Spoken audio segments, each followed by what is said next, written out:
This is a case in the Supreme Court between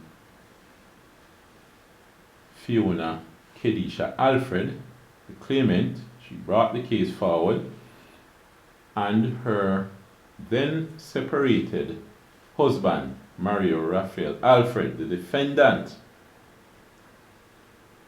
The main act that governs this case is the Property Rights of Spouses Act. Now, are you married, or do you intend to get married in the future? You need to know about the legal implications of that. All right, it's very important. Now, I've already read through the entire Property Rights of Spouses Act, as well as the Maintenance Act, which has a lot to do with maintenance of spouses, both during and after marriage. But these types of cases clarify some of the things that members of the public need to know. It's important that you, as a member of the public who might be married or plan to get married, know about these things. But of course, you're very busy, you don't have time to sit down and read these documents. For example, this one is 38 pages. All right? Now, I'm going to read through, and we'll pause and talk about some of the things in this case. And I want you to make your comments, asking relevant questions and making comments in the comment section. I myself am not an attorney at law, but I invite any attorney at law to clarify some of the things that we would find in this case.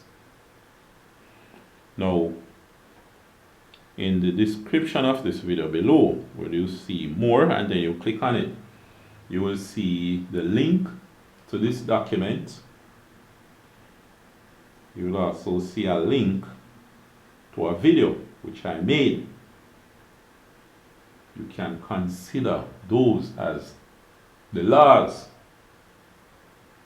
that govern what your responsibility, your duties as a viewer of videos on this channel.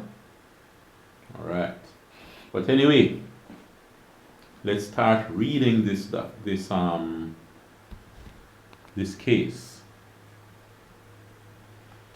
In the Supreme Court of Judicature of Jamaica, in the Civil Division, between Fiona Kedisha Alfred, the claimant, that's Mrs. Alfred who brought the case forward, and Mario Raphael Alfred, the defendant.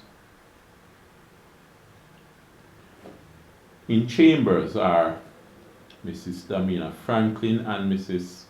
Denisha Senior Smith, instructed by the law offices of Gail Franklin and Company for the claimant. Those are Mrs. Alfred's lawyers. And Mr. Anthony Williams, instructed by Mrs. Uzim Williams and Company for the defendant. That's Mr. Alfred's lawyers. Heard on September 8th, October 1 and October 29th and November 5, 2021 and February 18th, 2022. Husband and wife purchased property. So this is Property Rights of Spouses Act. Adverse possession. Whether the property is the family home, whether the property is matrimonial property, and whether it would be unjust to give each spouse a 50% share in the property. So remember, there is in the Property Rights of Spouses Act the 50% share rule, where the family home is to be divided up. The value of it is to be divided up and 50% distributed to each spouse. There are a few exceptions to that which the court can consider. Right. Let's look at the background of the case.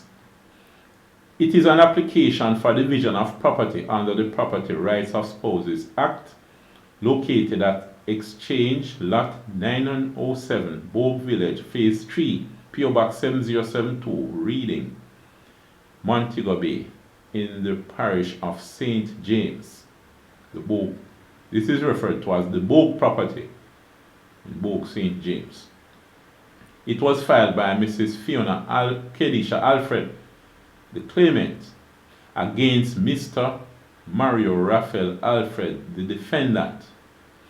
The claimant sought, among other things, a declaration that both parties are entitled to a 50% share in the property. However, the defendant claims that he is the sole owner of the property. So Mrs. Alfred wants 50%, a 50% share in the property.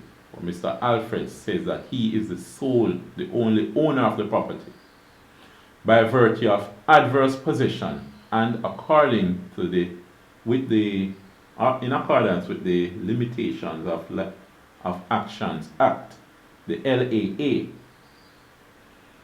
Now, let's look at the evidence. Both parties filed affidavits in these proceedings and gained sworn testimony. So they signed sworn statements as affidavits and gave sworn testimony before the court. The evidence presented is summarized as follows. The parties were married on September 9, 2000. They first resided at a house owned by Mr. Alfred and his mother in the parish of St. Catherine.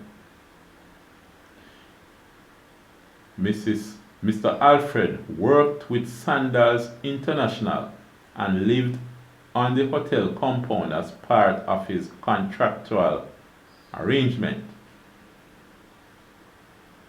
He usually visited his home on weekends.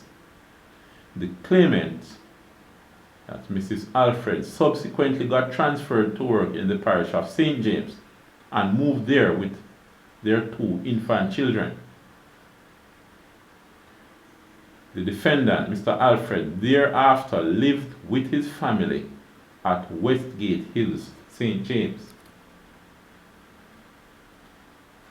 After paying rent for several months, both of them pooled their funds together from their savings and made a payment of $1 million as a deposit towards purchasing a house at Lot 907 Bogue Village, Phase 3, PO Box 7020, Reading, Montego Bay, St. James. The purchase price was $3,250,000. The claimant, Mrs. Alfred, obtained a mortgage at the employee rate from her employer, Capital and Credit Merchant Bank, for $2 million, which he serviced via salary deduction. Both parties were registered as tenants in common on the certificate of title.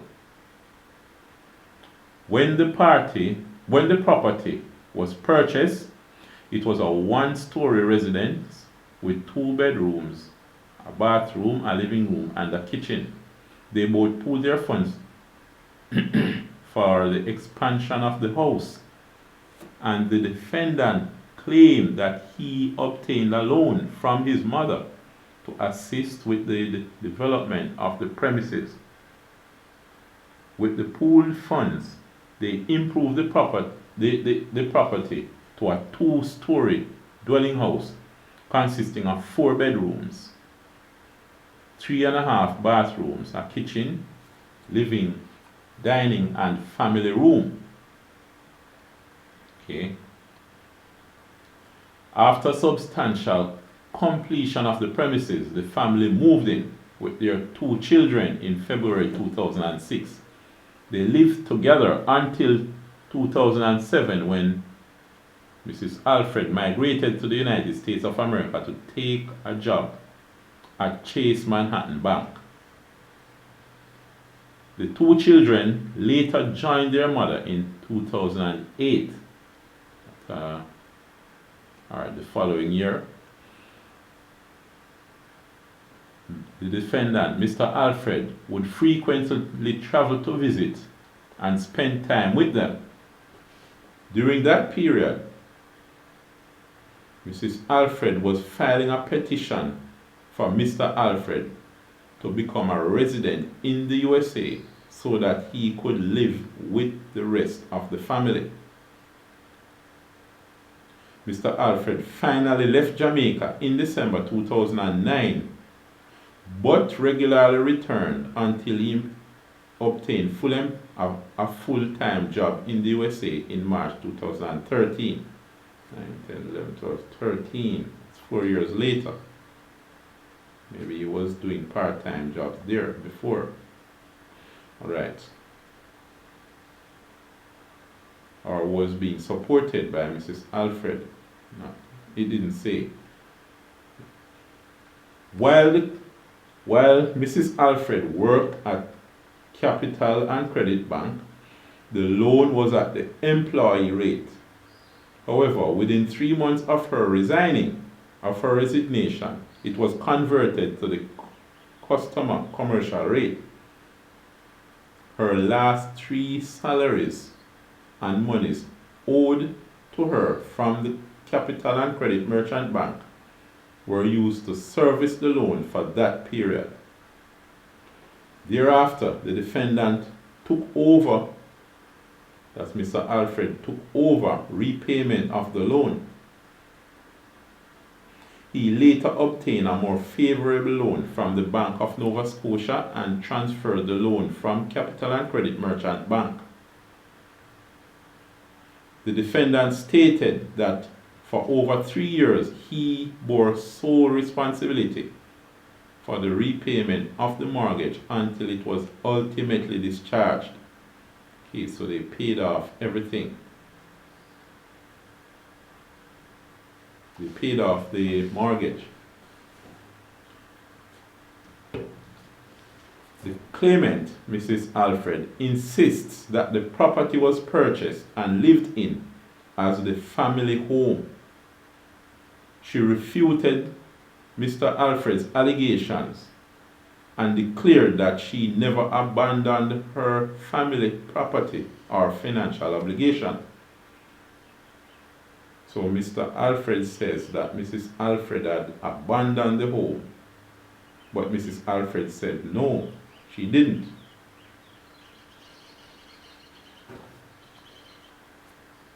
Mrs. Alfred further stated that her moving to the USA was a mutual discussion. She said that both of them discussed it, and a means of paving the way for the family's transition.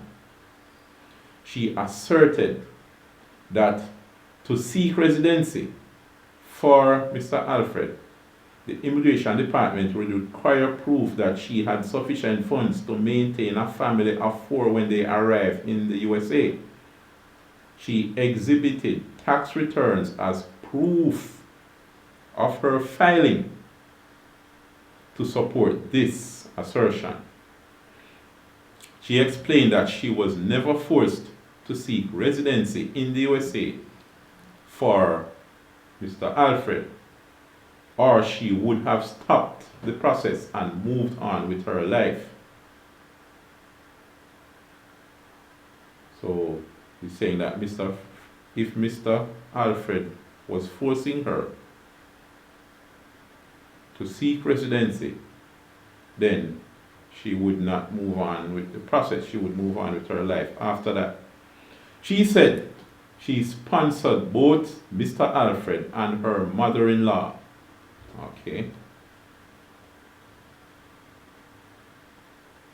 Now, Mrs. Alfred, the claimant, highlighted that before she left Jamaica, she asked her mother-in-law, that's Mr. Alfred's mother, Miss Haldane Alfred, to assist her son with taking care of the children. The children came to her only a year later in the summer of 2008. So Mr. Alfred and his mother were taking care of the children in Jamaica until 2008, when the children left to join Mrs. Alfred in the USA. Additionally, the defendant made several trips to the USA. So Mr. Alfred went over there several times to visit the family. An email was sent by Mr. Alfred to the US Embassy on November 23rd, 2008. An email sent by Mr. Alfred to the US Embassy on November 23rd, 2008 was admitted into evidence to substantiate her claim that they had good relations. And he stated that he would love to spend time with his family. Mr. Alfred was also with her on the first day she went to work in the USA. We will continue reading this case in another video.